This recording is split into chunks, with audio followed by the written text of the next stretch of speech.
আজ সবাই মিলে দাদা বৌদি হোটেলে এলাম, আর এখানে এসে কি কি খাওয়া দাওয়া করলাম, আর হঠাৎ করে কেনই বা ব্যারাকপুর এলাম, আর ব্যারাকপুরে এসে কি কি কেনাকাটা করলাম সবকিছুই থাকছে এই ভিডিওতে। তো হ্যালো এভরিওয়ান, তোমরা সবাই কেমন আছো? আশা করছি তোমরা খুব ভালো আছো, আর আমিও খুব ভালো আছি। আমরা দুজন উঠেছিলাম আমাদের টোল ট্যাক্স থেকে, আর 5 জন উঠেছিল মেছেদা থেকে। টোটাল আমরা 7 জন যাচ্ছি। যেহেতু অনেক সকালেই বেরিয়েছিলাম, তাই জন্য কেউই খাওয়া দাওয়া করেনি, সেই জন্য ফার্স্টে আমরা ধর্মতলাতে নেমে আগে নিজেদের ব্রেকফাস্টটা করে নিলাম। পুরি তরকারি আর চা দিয়ে সবাই নিচের খাওয়াটা কমপ্লিট করে নিল। আমরা ওখানে আপার লোয়ার দেখছিলাম, আর আমাদের এক সেট করে কেনাও হয়েছে। তারপর আমরা ওখান থেকে চলে গেলাম এসপ্ল্যানেডে। আর আমরা যতবারই এখান থেকে অন্য কোথাও গিয়েছি, তো প্রত্যেকবারই দেখি একটা কাউন্টারই খোলা থাকে, তার জন্য প্রচুর ভিড় হয় ওই একটা লাইনে। আর আমাদের যেহেতু কলকাতা খুব কমই আসা হয়, সেই জন্য প্রথম প্রথম খুবই প্রবলেম হতো কোন সাইড দিয়ে নামবো, কোন সাইড দিয়ে উঠবো।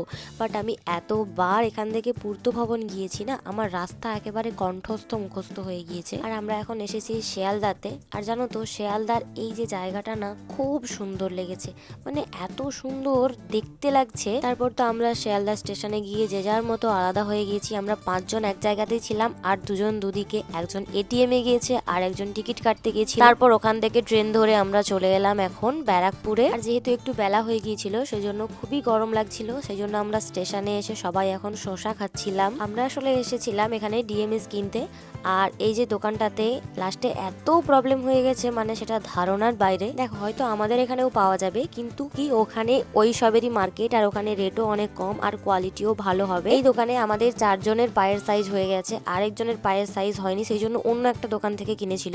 বাট এই দোকানটাতে না লাস্টে এতই প্রবলেম করেছে, বলছে যে তোমাদেরকে আমি জুতো বিক্রিই করবো না। আর ওগুলো সেই মুহূর্তে শর্ট সাপ্লাই ছিল, সেই জন্য আমাদের ওখানে কিনতেই হতো। মানে লাস্টে অনেক রিকোয়েস্ট করে ফাইনালি আমরা এখন জুতো কিনেছি। আর তখন প্রায় 3:30 মতো বেজে গিয়েছিল। তারপর ওখান থেকে কিছুটা পথ হেঁটে আমরা ওই ব্যারাকপুরের যে মেন ব্রাঞ্চ দাদা বৌদি হোটেল অ্যান্ড রেস্টুরেন্ট, আমরা ওখানেই চলে গেছিলাম খাওয়া দাওয়া করার জন্য। আর এসে তো দেখি বিশাল লাইন, বাপ রে বাপ, মানে আমরা কত দূরে লাইন দিয়ে রয়েছি। কিছুক্ষণ ওয়েট করার পর তারপর আমরাও চলে গেলাম। আমরা ফার্স্ট ফ্লোরে ছিলাম, পুরোটাই একেবারে বুকিং ছিল, মানে একেবারেই ভর্তি। আমাদের তো বসার কোনো প্লেস ছিলই না। আমরা কিছুক্ষণ আবারও ওখানে দাঁড়িয়েছিলাম, তার কিছুক্ষণ পর আমাদের জায়গা হলো। আর বুঝতেই তো পারছো সেই কোন সকালে খাওয়া দাওয়া করেছি। তারপর আমি তো এসেই আগে জল খেয়ে নিলাম একটু। তারপর আমরা এখন মেনুর দিকে তাকাচ্ছি কি কি খাওয়া দাওয়া করা যায়। আর দাদা বৌদি হোটেল অ্যান্ড রেস্টুরেন্ট মানেই তো বিরিয়ানি, সেজন্য আমরাও বিরিয়ানি নিয়েছিলাম। আর এখানে বিরিয়ানির সাথে স্যালাড বা রায়তা কোনো কিছু থাকে না, সেই জন্য ওটা এক্সট্রা করেই নিয়েছিলাম। আর ওর সাথে ছিল কড়াই চিকেন, আর টেস্টটা খুবই ভালো ছিল। আর বিমলদার যেহেতু শরীরটা একটু অসুস্থ ছিল, সেজন্য বিমলদা এমনি নর্মাল রাইসই খেয়েছে। আমার সব থেকে এই রায়তাটা ভালো লেগেছে, কারণ এর টেক্সচারটা অনেকটা গাঢ়। আর তারপরে হঠাৎ করে দেখলাম কারেন্ট চলে গেছে। যাই হোক, তারপর আমাদের খাওয়া দাওয়া কমপ্লিট হয়ে গেছে। আর